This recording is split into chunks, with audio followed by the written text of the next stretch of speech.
Hola, buenas tardes.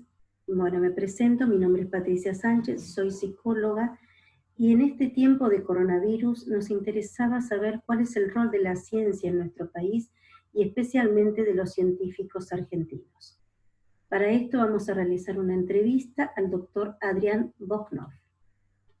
Adrián Bognoff es egresado de la Facultad de Ciencias Exactas y Naturales de la Universidad de Buenos Aires, UBA, en el año 1989.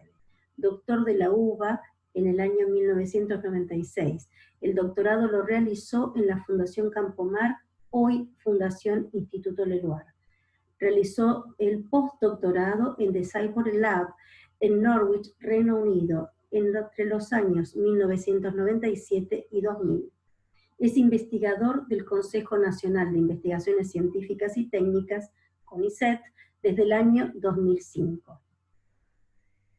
Es investigador principal del CONICET, es director del Instituto de Ciencia y Tecnología Dr. César Milstein, de CONICET, y sus líneas de trabajo son la microbiología molecular, la interacción planta-patógeno, el desarrollo de kits de diagnóstico por amplificación isotérmica para la detección del agente causal de la enfermedad HLV o greening en los cítricos, Chagas, dengue y coronavirus o COVID-19. Acá vemos algunas imágenes de la reunión con el presidente de la República Argentina y los científicos, y en esta foto vemos al equipo de investigadores del Instituto César Milstein. Y en imagen tenemos algo de lo cual él nos va a poder hablar, que es el kit COVID-19 o NeoKit. Bien. Bueno, entonces ahora nos disponemos a una entrevista desde ya, agradeciendo el tiempo de este científico argentino, y bueno, me parece que va a ser una entrevista muy interesante para todos nosotros. Muchas gracias. Bueno, buenas tardes. Nos encontramos para entrevistar al doctor Adrián Bognoff, que es un científico, y en este tiempo de coronavirus queríamos interesarnos por la ciencia en Argentina. Entonces nos pareció muy interesante desde el grupo de Así se habla de ESI, entrevistar a un científico con toda la temática del coronavirus, especialmente los kits de detección. Pero para esto, en primer lugar, te agradezco, Adrián, tu generosidad para brindarnos la entrevista, y te voy a pedir, por favor, que te presentes, si sos tan amable. Bueno, buenas tardes, el agradecido soy yo por la invitación. Bueno, mi nombre, como dijiste vos, Adrián Bognoff, soy investigador de CONICET desde hace unos cuantos años, y director del proyecto que desarrolló el kit de diagnóstico molecular de NeoKit COVID-19, que lo está desarrollando, produciendo y desarrollando una empresa una empresa de base tecnológica generada por investigadores de CONICET, y el laboratorio, una parte privada, el laboratorio Pablo Casara. Por favor, a ver, si tenés alguna explicación, ¿no? Si hasta ahora, como una especie de evaluación, si fue efectivo, si sirvió para algo, pasar por estos dos procesos. Primero el de aislamiento social obligatorio, el famoso ASPO, y luego ahora por el distanciamiento social. Según tu parecer, ¿qué es lo que vos crees que fue útil, no lo fue? Yo creo que para contestar eso hay que ver los números concretos, sobre todo de los fallecimientos que se produjeron, ¿no? Uh-huh. Si uno compara los fallecimientos totales con el resto de los países en el mundo, Argentina está en el puesto número 14, por debajo de la mayoría de los países de la región. Y por otra parte, si compara por cada 100.000 habitantes, está mucho más bajo. está en el puesto 19, 19º. Eso es un indicativo de que justamente las políticas que efectuaron en el país, que justamente no se efectuaron en otro país, por ejemplo Brasil, que hizo una política totalmente distinta a nosotros, marca la diferencia. Y esa diferencia, que se ve en cantidad de vidas, indica que lo que nosotros hemos asumido, el compromiso, o sea, el protocolo que se estableció, realmente fue exitoso. No soy un epidemiólogo, pero creo que cualquiera se puede dar cuenta de eso, ¿no? Bien. Y a pesar, digamos, de todas estas medidas de prevención, ¿qué pasa con el famoso pico? ¿Por qué no podemos lograr la meseta? ¿O cómo estamos en relación a esa aspiración de lograr un punto de meseta en esto, ¿no? Hablo por la crecida de los contagios, el nivel o el número de muertos, aún comparativamente con otros países, ¿no? ¿Por qué nosotros no llegamos a un punto esperable o deseable de meseta, o cuándo vamos a llegar? No sé cómo puedo formularte esto, pero a tu parecer, ¿qué es lo que ocurre con este tema? Bueno, yo te puedo dar un poco mi opinión personal, no soy ya especialista, pero lo que uno observa de las informaciones que hay, los casos, los números que se están informando a nivel nacional, lo que se observa es que el aumento de casos va de la mano en cuanto a que al descontrol un poquito que se va relajando la cuarentena. Eso por un lado. Si bien la ciudad de Buenos Aires y en la provincia de Buenos Aires, lo que se llama el AMBA, parece como que empieza a haber cierto control, que los casos se empiecen a estabilizar, incluso a bajar, no así en el resto del país, que estaba bastante controlado. Eso directamente es, los únicos que pueden hacer circular el virus somos nosotros. Y evidentemente han fallado determinados controles que permitieron que, por ejemplo, la ciudad de Rosario, que estaba bastante controlado, lamentablemente se desmadró en Santa Fe, en Córdoba y en otros países, y en lugares, qué sé yo, como Tucumán, aparecieron, ahora empieza a disputarle la cantidad de casos incluso a la ciudad de Buenos Aires. Entonces, el problema es claramente el relajamiento o la pérdida de los controles. Y frente a esto a veces hay que tener en cuenta que hay algunos grupos con ciertos intereses que son anti-cuarentena y lamentablemente son pocos pero hacen bastante ruido. Sí, eso es verdad. Sí, eso lo vivimos en la cotidianeidad nosotros, ¿no? Esto del barbijo por acá, bueno, hechos que se suscitaron que la verdad que no sé cuál es el fundamento, pero lo que sí impresiona es que no tienen como esta conciencia del otro, ¿no? O sea, de lo que puede provocar una actitud personal, como puede impactar en lo comunitario. Bueno.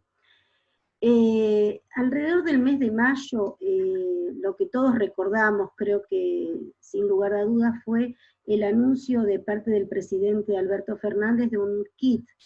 Yo quisiera si me podés más o menos hablar sobre el kit que hago mención.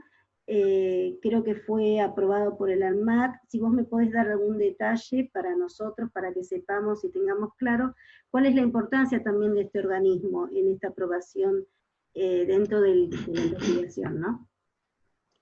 Sí, digamos que al principio muy al principio, alrededor de marzo, a fines de marzo y principios de abril, el Ministerio de Ciencias, de Tecnología e Innovación llamaron, y conjuntamente con el CONICET, conformaron lo que se llama la unidad de coronavirus, y convocó a los investigadores a la presentación de distintos proyectos. Nosotros, uno de ellos, dentro de esta unidad de coronavirus, enmarcado dentro de esta unidad, nosotros presentamos nuestro test de diagnóstico molecular que veníamos desarrollando hace bastantes años en otras enfermedades, y al surgir la pandemia lo que hicimos es adaptar lo que veníamos desarrollando a la especificidad de la detección del COVID-19. Este test, que lo desarrollamos investigadores de CONICET, conjuntamente con un investigador de la Fundación Pablo Casará, se desarrolló, es uno de los productos que está desarrollando una empresa de base tecnológica. Hay una política de Estado que se desarrolló en los años del 2012, 2013, que es, a través del Ministerio de Ciencia, en aquel entonces, es el desarrollo de empresas de base tecnológica, es decir, asociar investigadores de CONICET a empresas privadas nacionales para la conformación de estas empresas. Y una de estas empresas es NeoKit, una sociedad anónima simplificada, que es la que desarrolló este kit. El equipo de investigadores está formado, bueno, que están bajo mi dirección, son Carolina Carrillo, Santiago Werbach, Luciana Laroca y Fabiana Stolowitz. Y básicamente nuestro kit utiliza lo que se denomina una tecnología de amplificación isotérmica. Esta tecnología de amplificación isotérmica tiene una diferencia con respecto a lo que se utiliza como estándar, como técnica de referencia, que es la PCR, que no necesita cambios de temperaturas en la reacción, es decir, todo se realiza a una temperatura constante, no así lo que ocurre con la PCR, que realiza distintos ciclos de apertura, de aumentos y disminución de temperatura, que lo que permite, bueno, abrir las hebras del material genético, etcétera, etcétera, que para eso necesita un equipamiento complejo, caro, y que no cualquier centro lo puede disponer. En particular, este es un test, al igual que la PCR, es un test molecular que detecta de manera específica la presencia del genoma del virus SARS-CoV-2 o COVID-19, como se lo llama. Por lo tanto, detecta la presencia o no del virus. La característica más simple del kit es que, la característica, digamos, fundamental del kit es que es muy simple, porque presenta tubos de reacción que tienen en su interior reactivos que le dan la especificidad y que tiene un colorante que, para ser utilizado en el revelado del resultado, a la cual se le agrega con un gotero, de manera muy simple, unos reactivos que son las enzimas, que van a utilizarse para amplificar, para replicar el genoma viral, si este está presente. A esta mezcla se le agrega una pequeña muestra, una parte de la muestra de un paciente, de un hisopado, de una saliva, proveniente de un paciente que posteriormente se hace una extracción, una purificación del material genético, y se le agrega la mezcla de reacción, el tubo se cierra, se coloca en un bloque térmico a 64 grados, o sea, de manera constante, y a la hora y cuarto, ya se tiene el resultado por un viraje de color. El color, cuando no se detecta el virus, cuando no está presente el virus en la muestra, es violeta. Cuando hay una presencia viral, se detecta por un viraje de color a azul, e incluso azul celeste, turquesa, e incluso se puede diferenciar entre una carga viral baja o una mediana o alta. Perfecto. La ventaja del kit, como te decía, es que, con respecto a otros, que la PCR, que es el gol estándar, este es más simple, más rápido y no necesita un equipamiento complejo. Esto fue aceptado, digamos, registrado ante la ANMAT tras haber hecho una prueba de desempeño con muestras provenientes del Instituto Malbrán el 15 de mayo. Lo que hace el ANMAT justamente es registrar, controlar, fiscalizar y hacer vigilancia tanto de medicamentos, de cosméticos y reactivos, en este caso, reactivos de diagnóstico. Perfecto. Bueno, muy clara la explicación, a pesar de que son términos a lo mejor muy científicos, pero bueno, a mí me pareció muy claro, o sea que a simple vista uno puede detectar, o sea, es bastante gráfico, bastante clara la detección. ¿Y cuál sería entonces en lo concreto la importancia de la creación del kit y de esta aprobación? O sea, en lo concreto para nosotros, los legos, digamos, los que no entendemos mucho de estas cuestiones.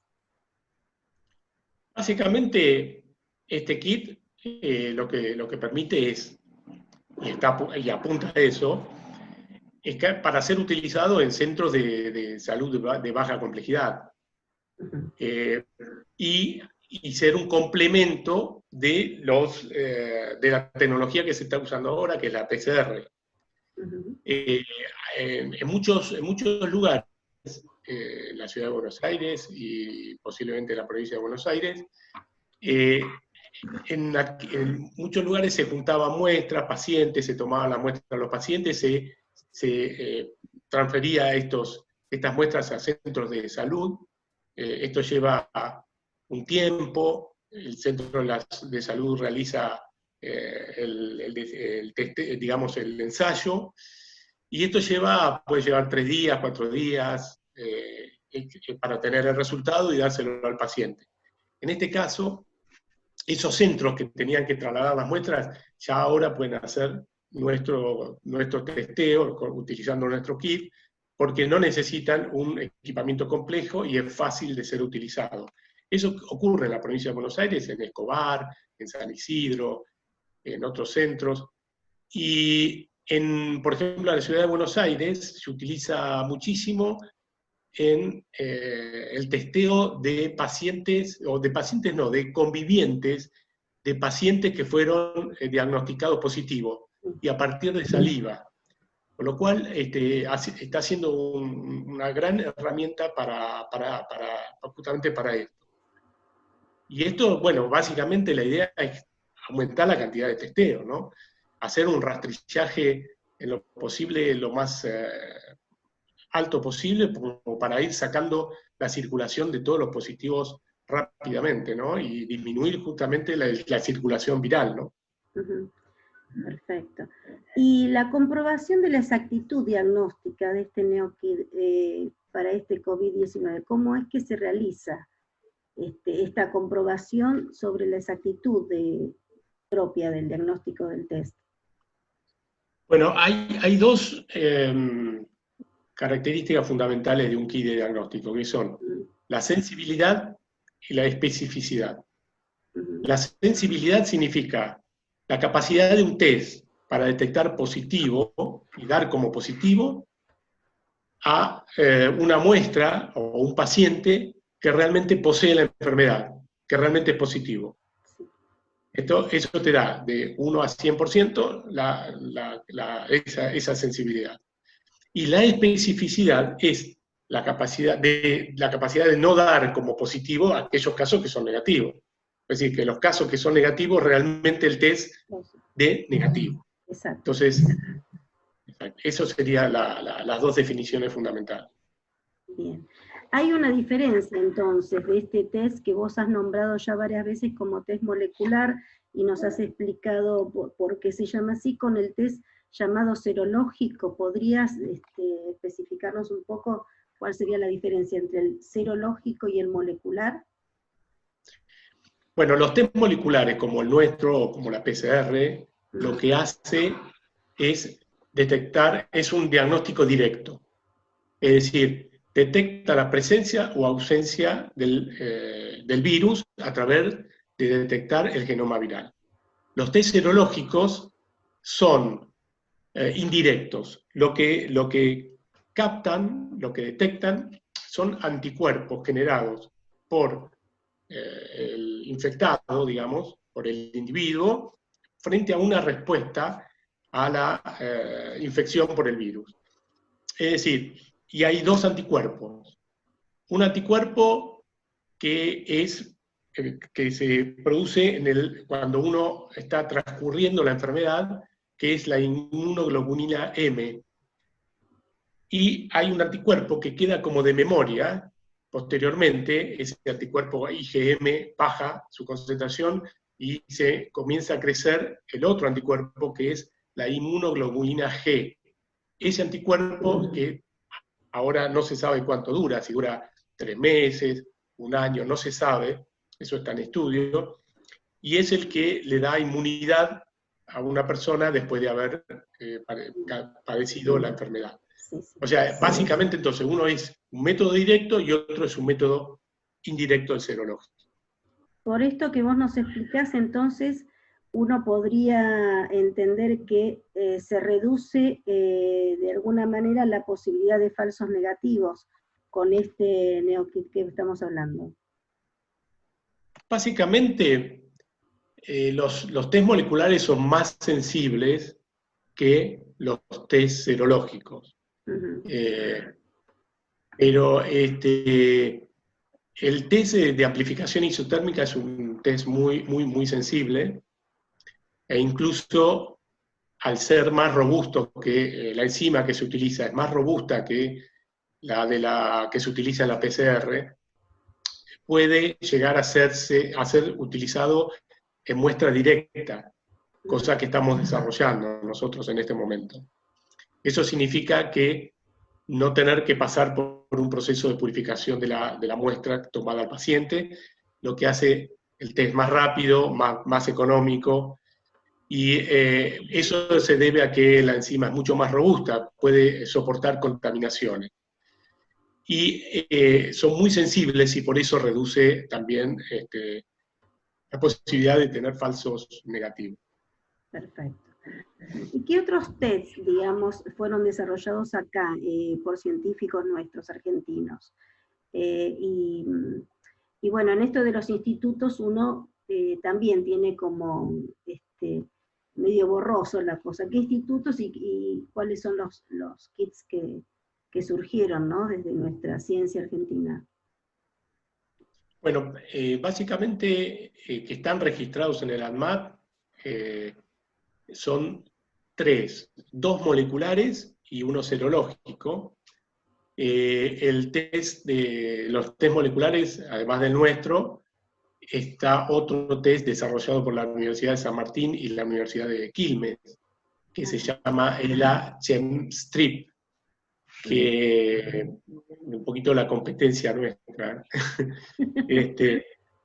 Pero bueno, básicamente esos son los 2 moleculares. El otro kit serológico desarrollado por la Fundación Instituto Leloir, por la doctora Andrea Gamarnik, es el kit COVIDAR, que en un principio salió la versión de la detección de la inmunoglobulina G, pero ahora ya tuvo el registro de la inmunoglobulina M.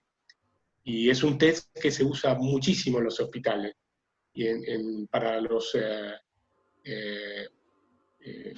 empleados de la salud, etc. Y es muy bueno en realidad. Y ahora que vos me hablaste de... Sí, ese, si no me equivoco, fue el primero que salió, el serológico. Sí, Primero, totalmente, sí. Cronológicamente hablando, que salió y que se hizo conocido. Y un poco por lo que vos me vas nombrando los distintos institutos, ¿cuál sería realmente la importancia del desarrollo de la ciencia en estos distintos institutos en nuestro país, en un país donde realmente tenemos falencias a distintos niveles, en otros ámbitos, ¿no? Pero ¿qué podemos destacar o qué podemos rescatar de este desarrollo científico? Bueno, a ver, la ciencia en general, podemos decir que es muy importante para un desarrollo soberano de un país. Y en particular, digamos,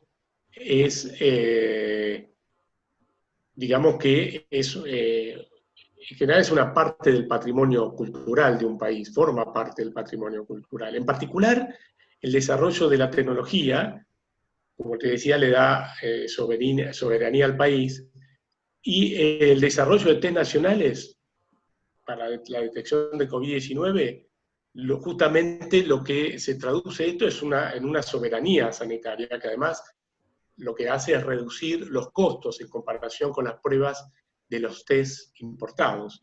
Por supuesto, hace un reemplazo, reemplazo de importaciones, digamos. que realmente hoy, en este momento, teniendo en cuenta la importancia de los dólares, es importante reemplazar lo que se importa por desarrollos nacionales, que son muy buenos y más económicos, ¿no? Ujú.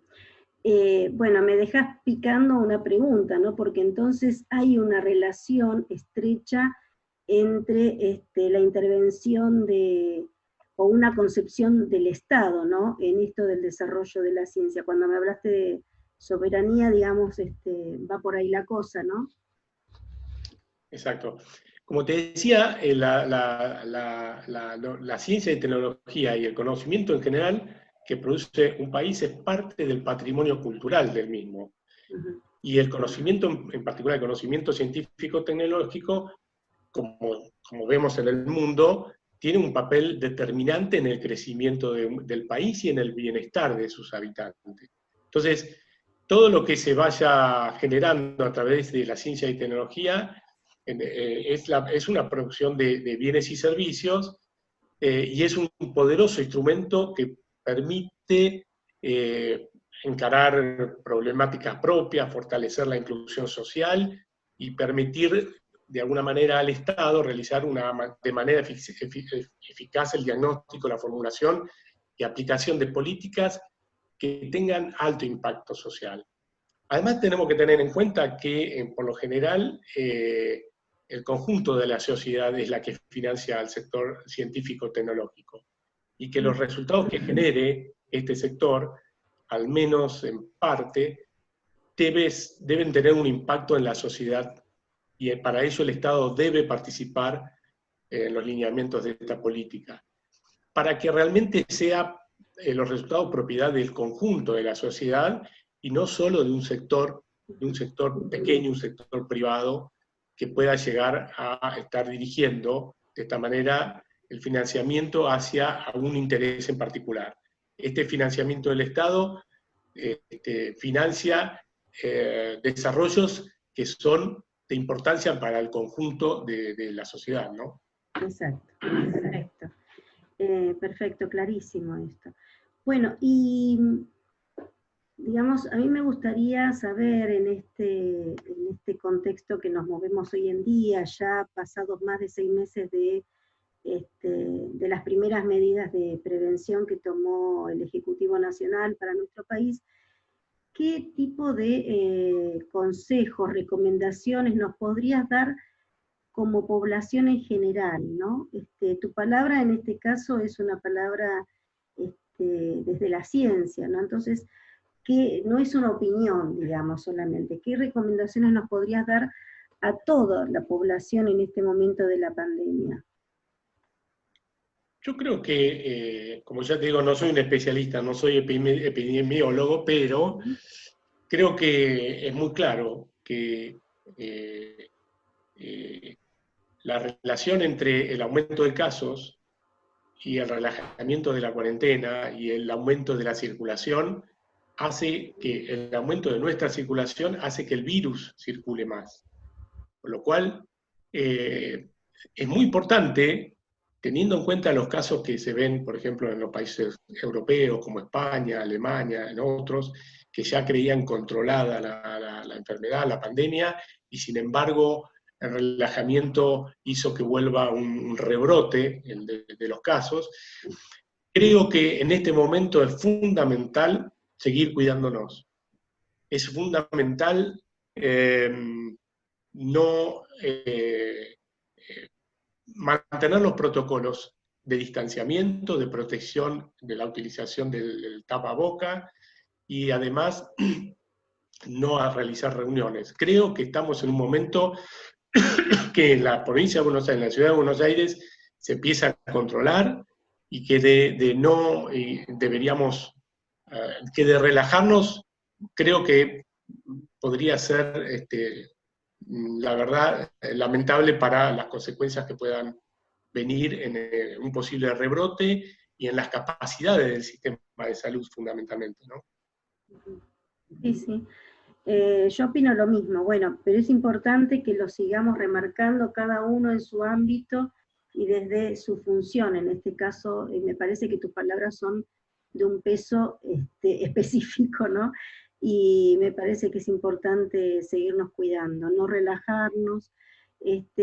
Bueno, yo desde el consultorio, yo soy psicóloga, entonces desde el consultorio veo el otro impacto a nivel psicológico, y es muy difícil también como sostener durante tanto tiempo estos cuidados, pero no hay que bajar los brazos. La opción es, como yo digo, no hay opción, o sea, este es el camino y lo otro puede ser siempre una solución mucho más dolorosa, ¿no? Entonces hay que tratar de cuidarnos y evitar por uno y por el que más quiere, ¿no? El que más quiere puede ser dentro de la familia, bueno, los adultos mayores, bueno, hay que tener todo este tema del cuidado en general por uno y por el otro. Bueno, Adrián, yo te agradezco muchísimo este tiempo. Hoy es domingo, le has dedicado este rato a nosotros, así que te agradezco muchísimo.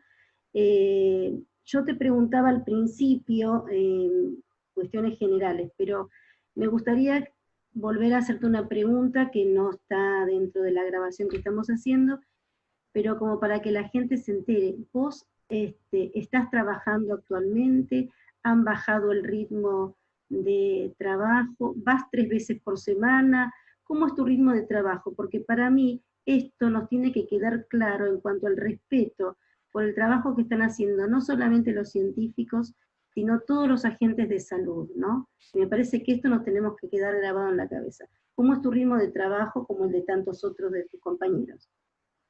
Bueno, nosotros, grupo de científicos, no hemos dejado de trabajar ningún día. Incluso al principio trabajábamos hasta sábado y domingo. Hoy seguimos trabajando sábado y domingo, pero en casa, digamos. Pero no, trabajamos todos los días y nosotros tuvimos que hacer un esfuerzo importante para hacer un escalado, digamos, en la producción de nuestro kit. Empezamos de manera muy básica, de manera artesanal, con 400 determinaciones por día. Posteriormente pasamos a un escalado en donde involucró la automatización de los procesos, y este escalado siguió con una producción de 10.000 determinaciones por día. Hoy estamos con una capacidad de producir 1.000.000 de determinaciones mensuales. Y, por supuesto, estamos en constante actualización de la versión de nuestro kit. El kit hoy se utiliza a partir de ARN purificado. Ya se realizó una presentación en el ANMAT para hacer a partir de muestra directa, sin la purificación de la muestra del paciente, con lo cual va a acortar el tiempo y los costos de todo el proceso. Y la verdad que nosotros los científicos estamos ahora en apoyo de este desarrollo para corregir, mejorar y generar versiones de nuestro kit que sean una herramienta cada vez más útil para justamente los trabajadores de la salud. Bueno, por todo esto, y te pido que hagas extensivo el agradecimiento a todo el equipo, te agradezco un montón. Muchísimas gracias. Y bueno, la próxima, cualquier cosa te podré molestar. Si surgen nuevas logros científicos, a lo mejor te puedo llegar a hacer una segunda entrevista. Muy amable. Ningún problema. No, muchísimas gracias por la invitación. Hasta luego, buenas tardes.